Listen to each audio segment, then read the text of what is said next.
All right. So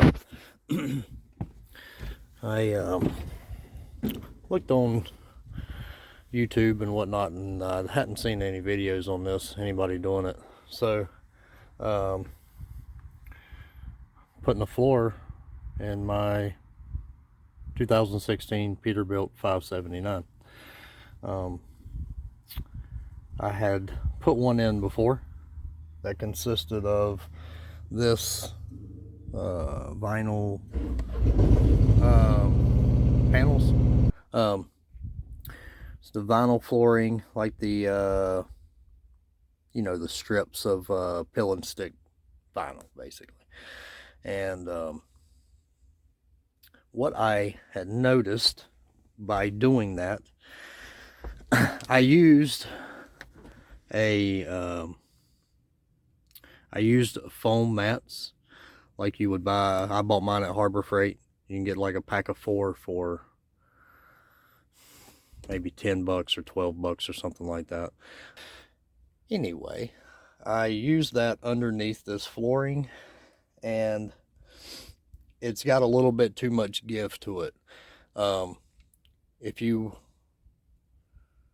any part of the floor where there's a dip or anything in it, it'll crack. So I had a coolant line break about 2 weeks ago, where I had to get to the access panel underneath the gear shifter cover right here. And I had to rip up my new floor around the edges. So I had to rip these pieces up around the edge, as you can see, and they are super sticky and don't come up that easy. So it looks like shit, and I want to fix it. So what I'm going to do is take it. You have to take this panel off, these screws, the seats, take the seats out, and these, that little one right there where you have to take this grab bar off, this middle piece here, kick panel over there, grab bar on that side, the little foot pad, I guess you would call it, over there, and your kick panels beside your door right here. You have to take those off. So I'm gonna do that and show you guys what's up. Where, especially in the back, where the floor has like a natural dip to it, after you walk on it a while, it just has too much give and it starts to crack. You can see there's cracks in there, and it looks like crap. So I don't want it to look like crap, so we're going to make it not look like crap. Here we go. First of all, you want to take your 4 bolts out of your seat right here. They're 15 millimeter in there. To disconnect the air line, it's very easy. Okay, so we got the seats out, and we are gotta just take these 10, 11, 12 Phillips head screws out of this. All right, got all the bolts out of there, and these front 2, you'll have to take this panel off, and you'll have to take this off anyway if you're doing the floor, because the floor kind of goes underneath there a little. So pretty simple. Just kind of get into the edge somewhere around it, and it's got 6 clips.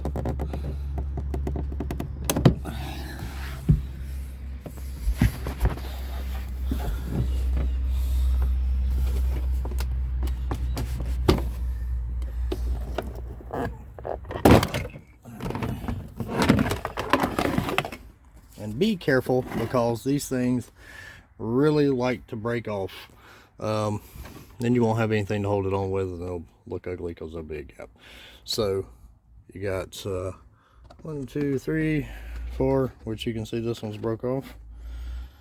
5, 6, 7, 8, 9, 10 clips that go into those little slots right there. So those are where they are.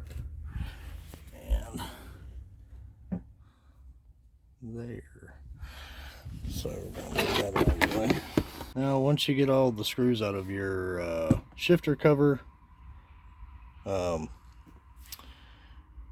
what you want to do, it just kind of pulls, it will just pull right up out of there like such. All the way. You got this foam piece, kind of keeps it quiet. And then this metal piece we won't have to mess with, but like I was saying before, if you ever have to access the front or the back of your engine, especially if it's one of those coolant lines I was telling you about that broke on mine, you will definitely want to make sure you cut big enough to get this panel out, which you can see I didn't, and that's why I had to rip this floor up before. So just make sure that you cut that big enough that you can access this panel, because this allows you to get to the back of your engine block. And it's held down by a like a adhesive, you know, like a sealant kind of adhesive, and it'll just peel right up if you have to do that. And then this boot and everything, you can just move right up onto the shifter and get it out of your way if you have to do anything like that. Hopefully you won't, but if you do, make sure you leave this big enough, cut out big enough to get this plate off, or you'll really be kicking yourself in the ass. So once we got this metal cover off there, with the 2 lights in it, we need to take this piece here off, and it's held on by 2 screws there. And then pull your fuse box cover off, get that out of the way, and a little here that just pops off. You'll take these 2 bolts out. Up top here, you got this cover here, and that just pops right off there. And you'll take that bolt out and take this grab handle off. Same on both sides, passenger and driver side. And if anybody wants one of these cool keychains, just hit me up, basicstransport@gmail.com, and I'll 3D print you one. Whatever truck or anything like that you want. And so I would say one of the bitchiest parts about this job is this little rubber piece right here. It's held on by, which it's not hard to get off, but getting it back on really sucks, because you got those 4 little tabs right there, and they're very bendy.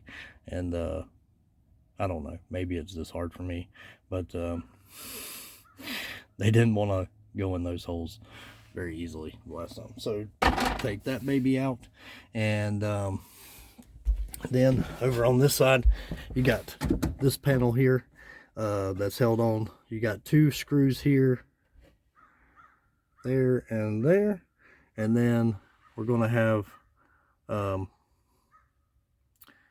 some clips like came off the middle one on that side, and I'll show you that in just a minute. Alright, so once you got both grab bars off of the passenger side and the driver side, take these little kick panels off right here in the front, and this one's just held on by clips, so just pull on that one firmly, and then this one's held on by the 2 screws I was showing you earlier. Pop those babies out of there. And then this one has 2 clips up here at the top. Oop. That is 3 screws. So let's pop that third one out.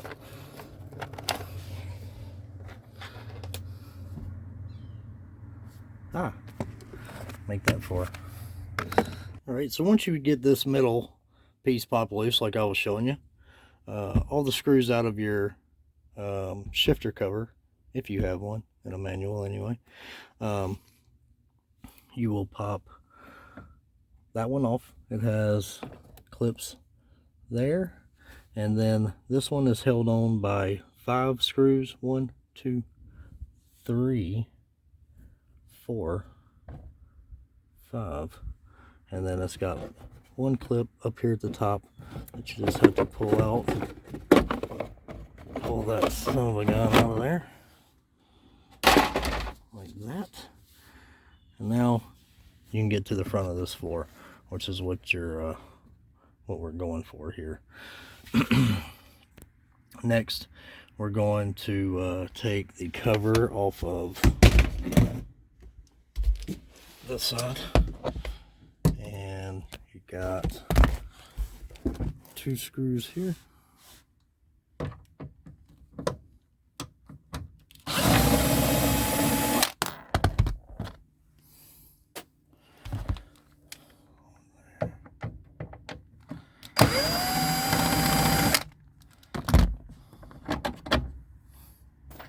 Like so, and you got some clips that hold this one on as well. You've got 1, 2, and then 2 screws here, and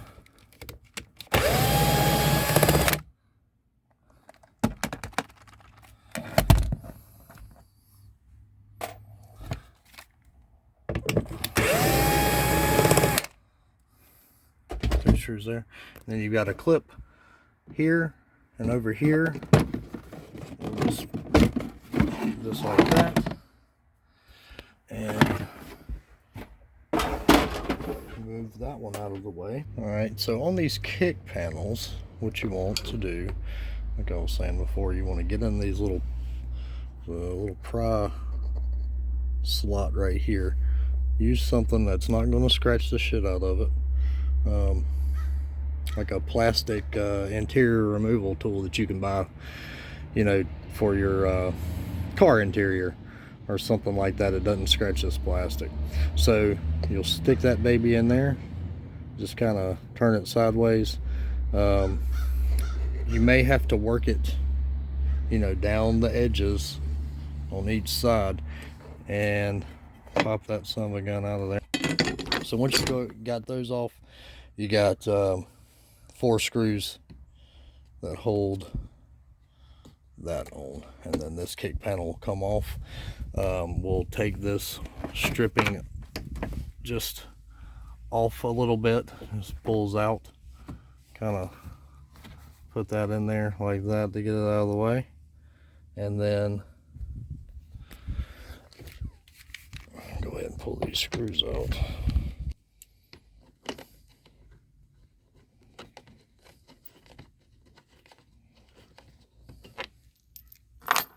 Nothing fancy about that.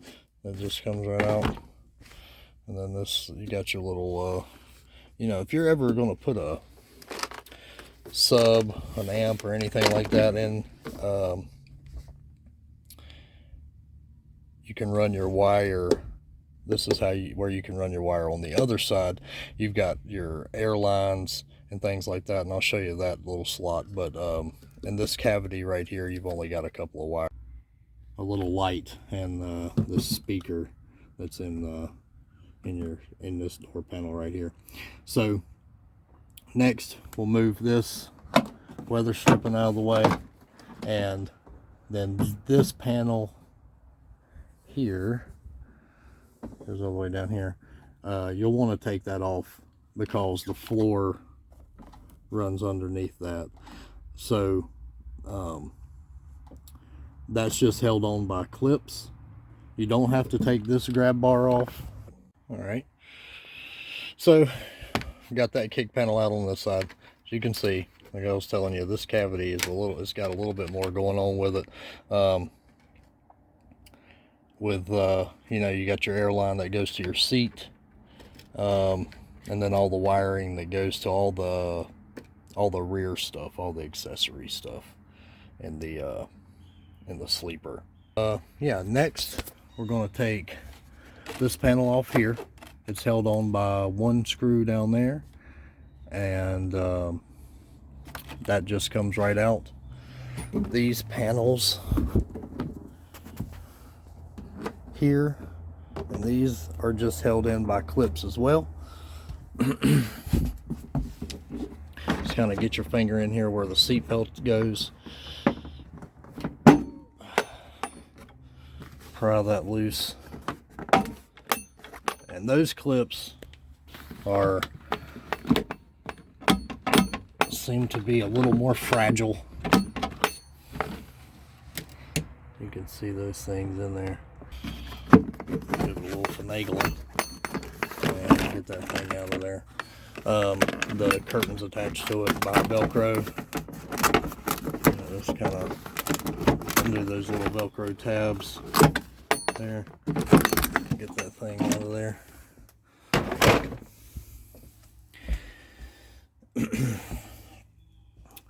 Do the same thing on this side.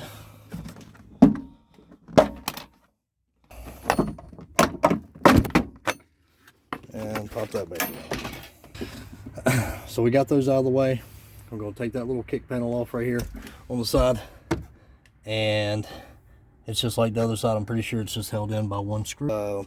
This piece right here, this obviously isn't the original one, but it's got a little plastic clip that's made into it that kind of hooks into this frame right here where the two meet. And it's real easy. You just kind of push in on it and it'll free it up. I'll show you what that looks like once I get it off. Then I'll show you what the original floor looks like, because it's a good idea just to keep that in one piece to use as a template. And I'll show you what that looks like and what I did next. So this is the original floor that was in it, just like a rubber floor. And what I was saying earlier is, just use this as a template. When you cut your wood panel out, just use this as a template to where your seat holes go and everything. But make sure that you cut it that size. See how it's two different layers. This overlaps that bottom part, so that where the kick panels go and stuff like that, when you tighten them down, it doesn't, you know, put it in a bind and kind of do that. So what you want to do is cut your piece, your foam mats. Just use your old floor as a template to cut the wood and the foam mats and everything. And the back piece, it goes in the bunk. You know, it's basically just a square. So do the same with it. They come out, you know, they're not glued in or anything. Just lift them out after you take your seats out and all the little panels and everything like that. These are the foam mats that I use. Like I say, they're just like the ones you would, they got like puzzle piece ends, and just cut them the same size as, you'll notice on your old floor, there's a top layer and a bottom foam layer. The top layer is like a rubber material.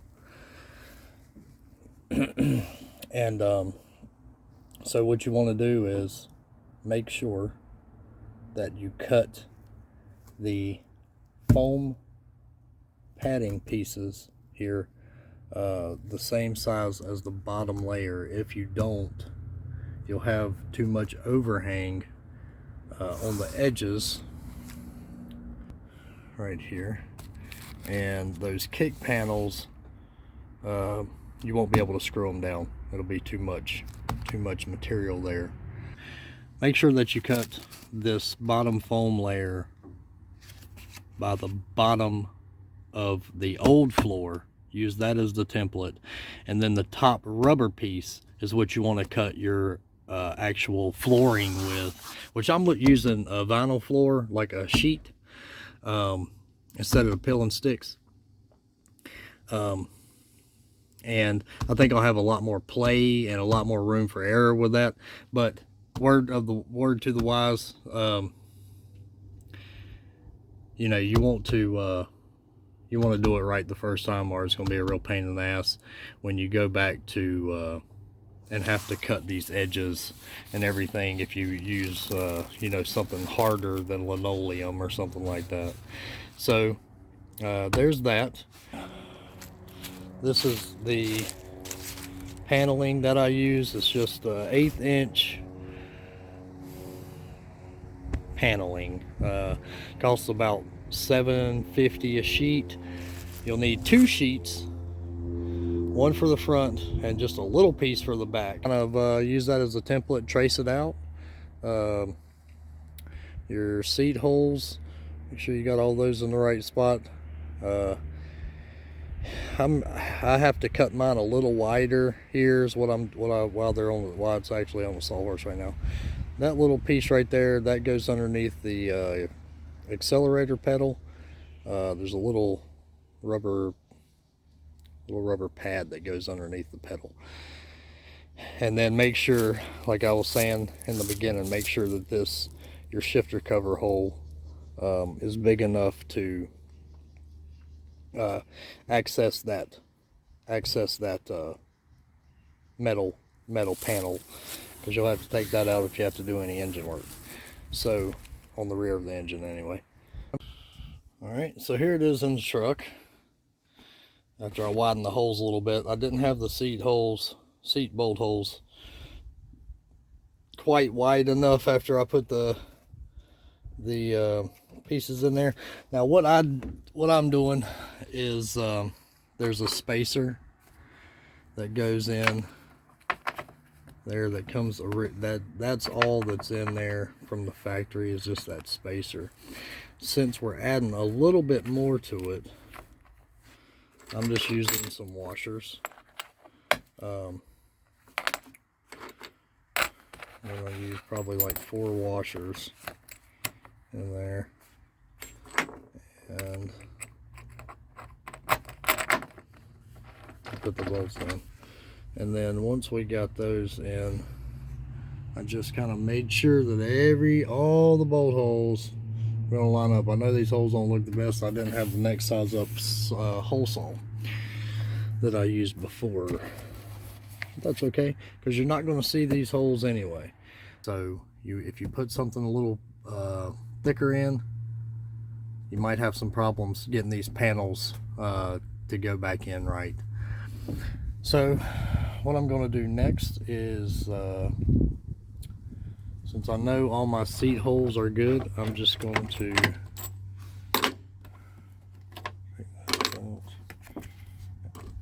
and go cut the vinyl sheet for the top. That's what the access panel looks like, gone with the gear shifter and everything. It's really easy. There's a 1/2 inch